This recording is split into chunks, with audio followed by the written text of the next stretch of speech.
Hey, you already know who it is. It's your motherfucking boy Charlie Clips, Harlem in the building. You already know, man. True Hill Heat. Follow the page, subscribe to it. Wrestling page, one of the best pages out. You can watch me body slamming his aunt. I get busy on that page too, you know what I'm saying? You already know, man. Subscribe.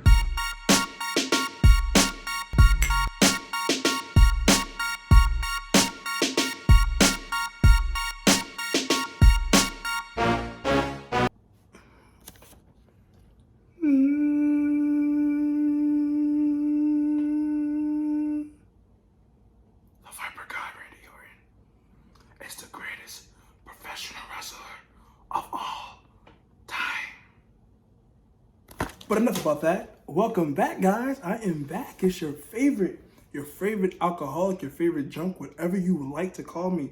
Drunk guy JJ is back, and the biz not izzle off the hizzle. Guess nobody's gonna clap because nobody's here to clap. But we are back with another episode of Going Raw with Drunk Guy JJ, and I am your host, Drunk Guy JJ. It's been a while, Raw has actually pretty much been okay. So I felt the need not to, bore you guys with the good episodes of Raw, because that's not what I'm here. I'm here to kill my liver for the business that I love. And for you people, you fans, you beautiful fans, but it's so good to be back. Raw was okay last night, actually. But I felt like the dire need to give you guys some good product from last night. The Viper God, that's all I'm going to say.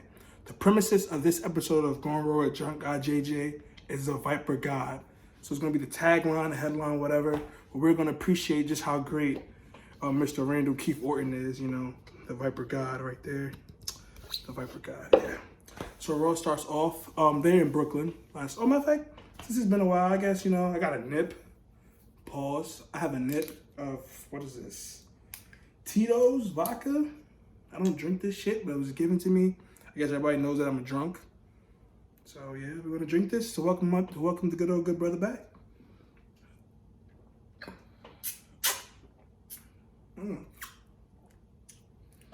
Okay, not as good as I thought that would be. But anyway, Raw emanates from Brooklyn last night. Shout out to Brooklyn, young Harlem cat, but shout out to Brooklyn. The Raw show kicks off with Brock coming out to the ring with Paul Heyman. And pretty much, piping up, getting us ready for Mania next month in Tampa, which I am not really excited for, but of course I'll be there because I'm a mark.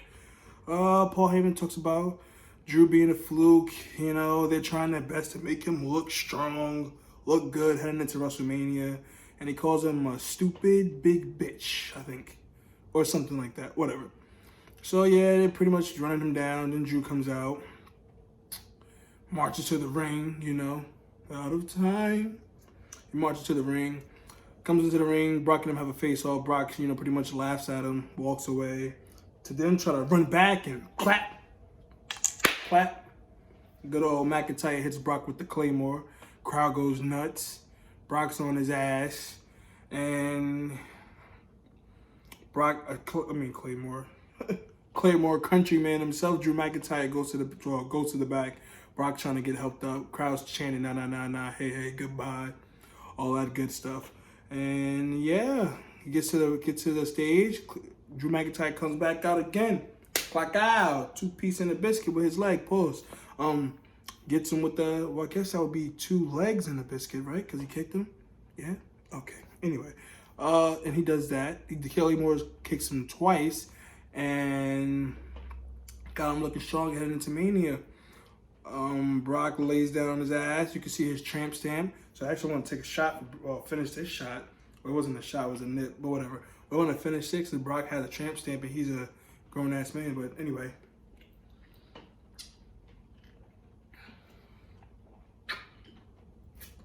Ooh, shit. All right. Drew McIntyre gets a little too excited. He's like, Brock got the low key, tell him to pick up the belt. He picks up the belt.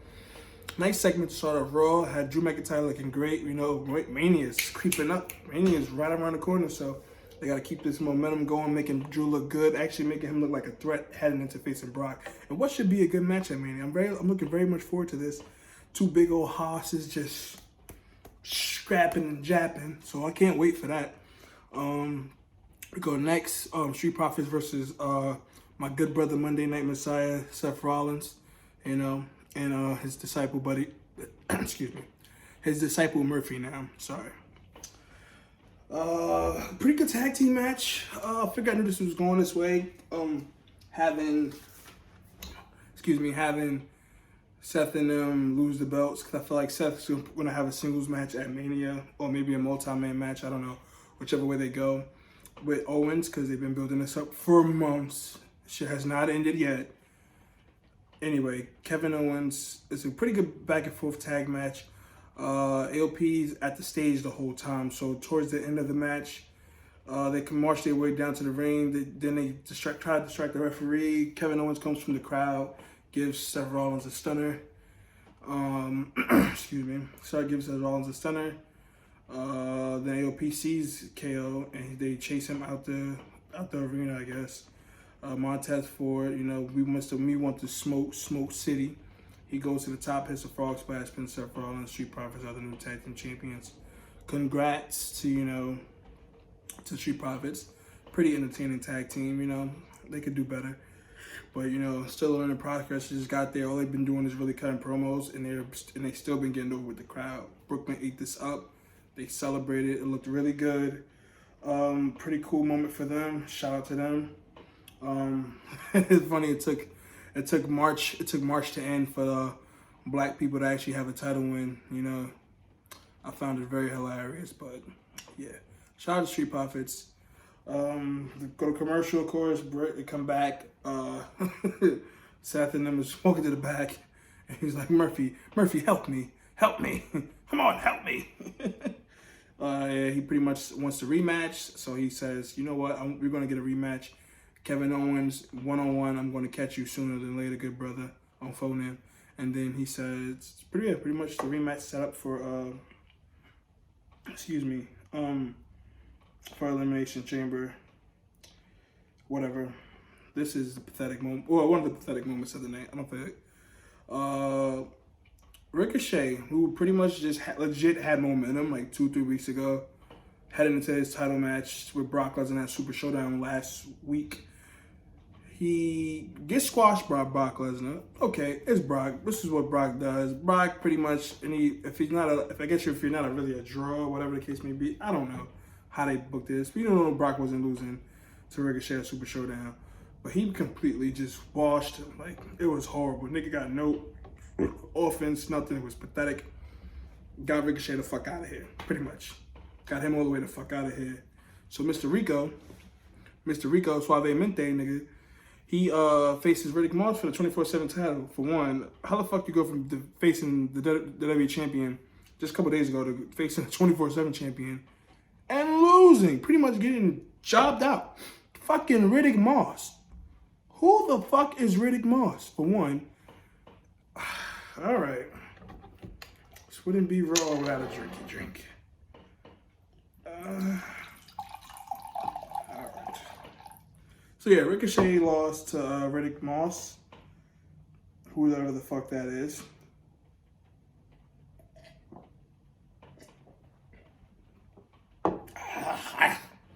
So I guess this is over for Ricochet. Ricochet is done. The Vince doesn't see nothing in him and get him the fuck out of here. It's sad to see because Ricochet is very good in the ring. I mean, he is boring as fuck. No charisma at all. Boring, but he is a great wrestler. But you have to remember in WWE doesn't really just care about you being a great wrestler. You gotta have some type of charisma, drive, whatever. Like, not everybody can be a Chris Benoit. Not everybody can be a Rabbit Wolverine. So, I don't know. I guess they go nowhere with that. I think AJ and them were getting ready. He used to face Alistair. Kyrie and Asuka was in the back chanting some Japanese shit. Have no idea what it was. But yeah, shout out to... so AJ comes out to the ring, pretty much talking about this shit with him and Taker. Him and shit with Undertaker isn't over because Undertaker randomly popped up at Super Showdown. No surprise there. Okay. OC took out Rey Mysterio before he was supposed to enter the Kuwait, whatever the fuck they call it. The Jello looking trophy from Super Showdown. So they were fighting for Jello. Anyway, irrelevant. So they take out Ray. Then backstage you see OC. He getting beat up by somebody. Only to realize that, you know, the big guy, the big black jacket and the boots, whatever, is the Undertaker. So Undertaker comes out, chokeslams him. Shitty chokeslam, by the way. Beats AJ. He wins the Jello trophy. And yeah, this is where we're leading up to go to Mania. They're fighting because of he cost AJ a Jello trophy. So AJ comes out. He talks about Undertaker, we're not done. I'm the real phenom. Blah blah blah blah.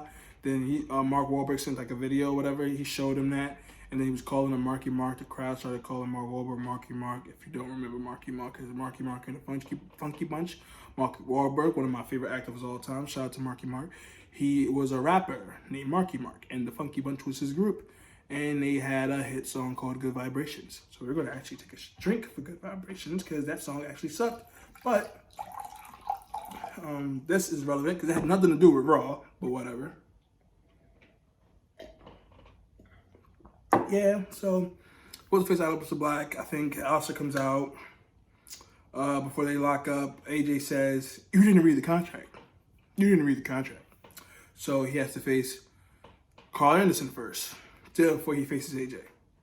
He beats Carl Anderson.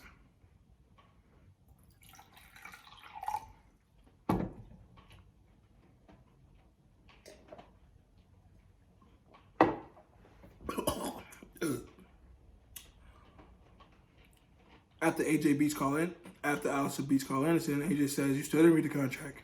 You gotta face Luke Gallows.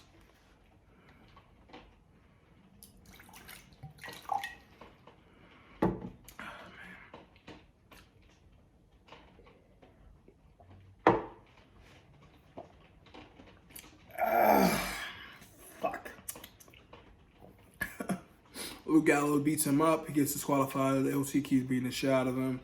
Then they just says, ring the bell, blah, blah, blah, blah, blah.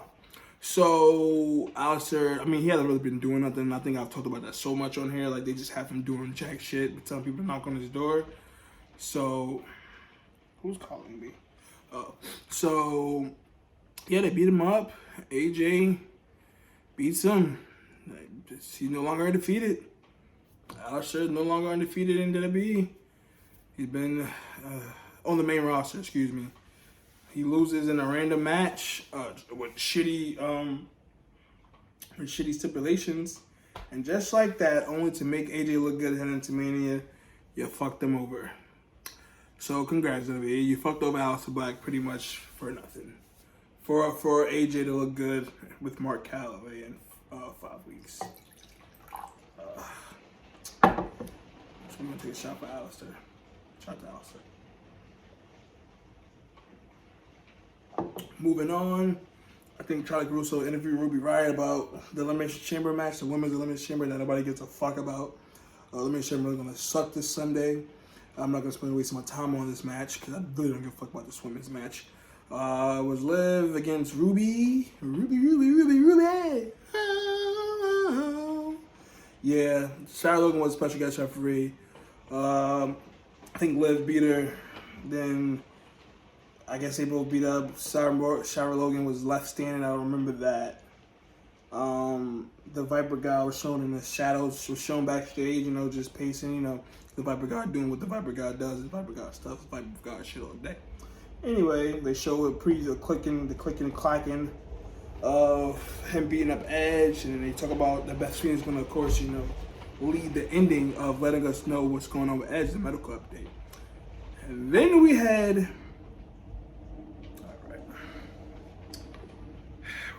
just gotta talk. We're not gonna waste much time with this bullshit. So we got this piece of shit, No Way Jose. Yeah, he's a piece of shit. Fuck him. He's in the back dancing because that's all he does. He's not good. He's not talented. He's a jobber. He's a waste of time on TV. He's a piece of crap. Fuck No Way Jose. Tell him I said it. I don't care. He's backstage. They're like, they want to see what's in the cage. Him and the rest of his fucking hippie friends. So they, everyone's in the back chilling, I guess. So they finally reveal what's in the cage. It's a fucking remote control tarantula.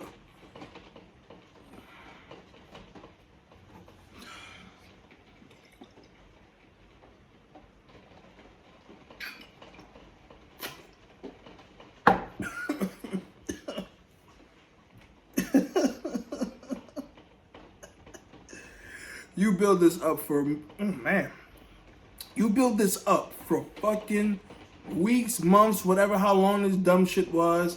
People were scared to touch the cage, all this other bullshit. But to be a fucking spider? What is this, Goosebumps? What is this, 8-legged freaks? Are you guys serious? What a fucking waste of time. So stupid. So fucking dumb. It could have been a decapitated head. It could have been a dead rat because it was in New York City. It could have been a homeless person. I don't fucking know. But a fucking spider. Are we serious? Are we fucking serious? Look in my eyes. Look at them. Are we fucking serious? Moving on. It's supposed to be Asuka and Shayna Baszler, Kyrie. I said Asuka, right? Yeah. Supposed to be Asuka and Shayna Baszler. Asuka's hurt her wrist. I guess she was doing too much massaging. So Kyrie took a place. Of course, Shayna Baszler wins. She's looking strong heading to Becky. Becky comes out actually with the fur coat looking all sauce dripped out. I don't know what's going on. Celine Dion was dressed up in Balenciaga, all dressed down, looking killer. So I guess you white women get to New York City, they be looking all swagged out when they leave. You know what I'm saying? But anyway, Asuka. Shayna makes Kyrie tap. Of course, she's going to continue to look strong heading to the Elimination Chamber because we all know she's winning the fucking Elimination Chamber. They already ruined that because, for one, she's been feuding with Becky since after Rumble, which made no sense because you're supposed to have people actually make the other people in the match look believable, but no, you don't. You already got Shayna pretty much looking like she's about to wash everybody in the chamber on Sunday, so there's just no point in having this match. Not a single... Oh, I didn't even drink this shot. I thought I drank from the bottom. Dumbass.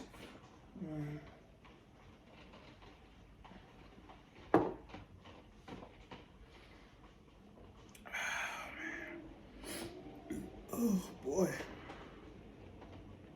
I think the next match was a tag team match. Mysterio, Humberto versus Andrade and Zelina. I didn't really pay attention to this match. Everybody said it was good, so I won't take a shot for this because I guess it was good. You got these 4 guys in the ring. I would assume it's not terrible. You got 4 good Mexican wrestlers. But shout out to Mr. Dollar Gas. My favorite take a shot. Every time Humberto comes out, he ain't got Dollar Gas. We got to take a shot. RP the Dollar Gas, man. For real. Keep on keeping.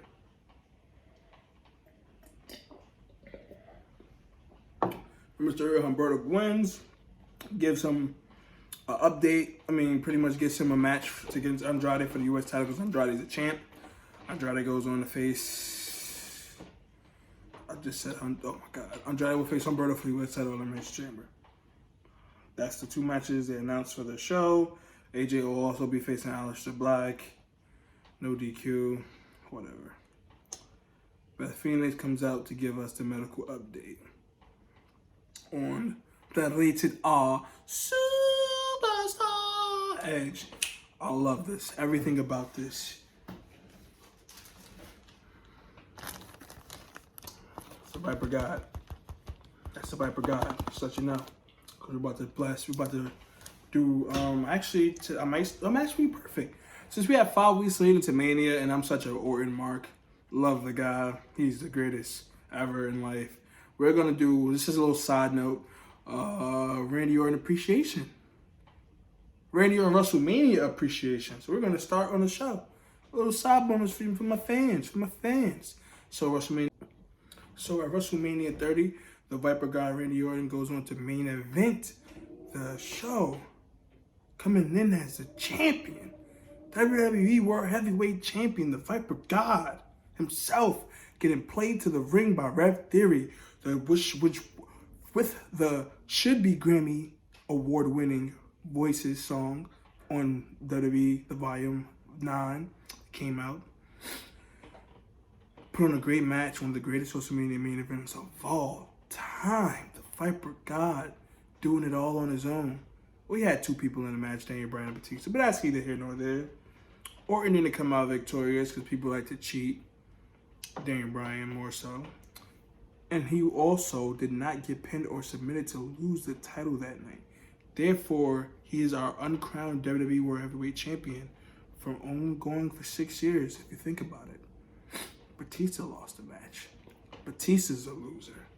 Batista was the one who fucked up everything for Randy Orton that night. So you know what, Batista, upcoming Hall of Famer? Fuck you. You ruined Orton's night. But a great match nonetheless. So all the love and praise to the Viper God, Randall Keith Orton. We appreciate you, man. We appreciate you. So that's our first of a many more Randy Orton WrestleMania appreciation post. It's not a post. I'm not posting anything. I'm just telling you guys. But we move on to finish the segment with him and Beth. Orton comes out and tells Beth that this is her fault. Edge, he saved Edge. He did Edge a favor. He let Edge go home and be a family man. He took his ass out. He's over here trying to relive the old glory of the rated R superstar.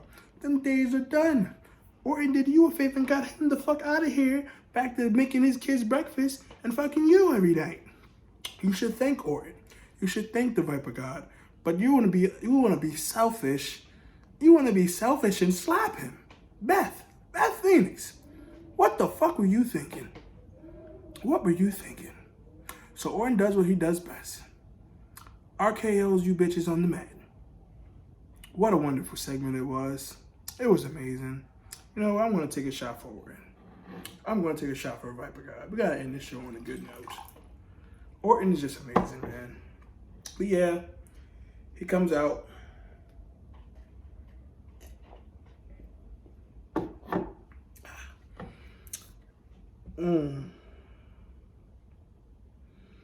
Pretty much cut a great promo, man. He talked about how he met Edge in '99, and Edge told his father, Cowboy, he's gonna be something special someday. All this other stuff, how he saved him, talked him off a ledge, and all this. Pretty much praising Edge, but also, you know, like I just said, making Beth look like the one, because he did Edge a favor by telling him to go back home and pretty much enjoy the rest of his retirement. Beth didn't want to hear that because she's stupid. She got what she deserved. An RKO. Right on the mat. Just like that. Orton walks out. Edge heads Kurt Hawkins, Zack Ryder, since they're never on TV. It was the perfect way to give them TV time. Natty comes out, Mysterio. And goddamn. The great Randy Orton just carrying this feud for the last month because Edge is nowhere to be found. Edge is nowhere to be found. Orton's just out here doing the thug fizzle. Shout out to the Viper God, man.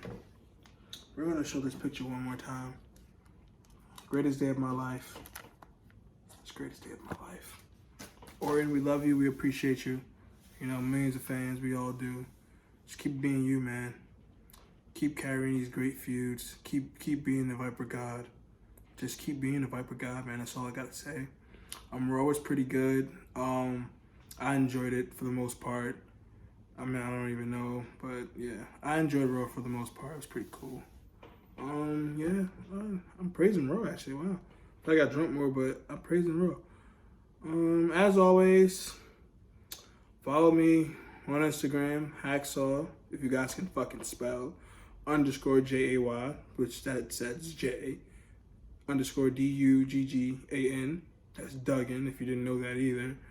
The Twitter, as the great Y2J always says, DATKIDSTYL3. That kid J Styles. I know it's not 2010 no more, but I'm not changing my head. Pause. I'm not changing my name. Facebook, Jaquan James, because that's my real name. My shoot name, not anything else. And also follow True Hill Heat, man. This is our shit. We run this shit. This is what we do. TruheelHeat on Instagram. Follow our page, True Heels, and True Hill Heat on Facebook. True Hill Heat, like I spelled it the first fucking time, on Twitter. Yeah, and we're gonna keep pumping out this content. Subscribe to this channel. Support us.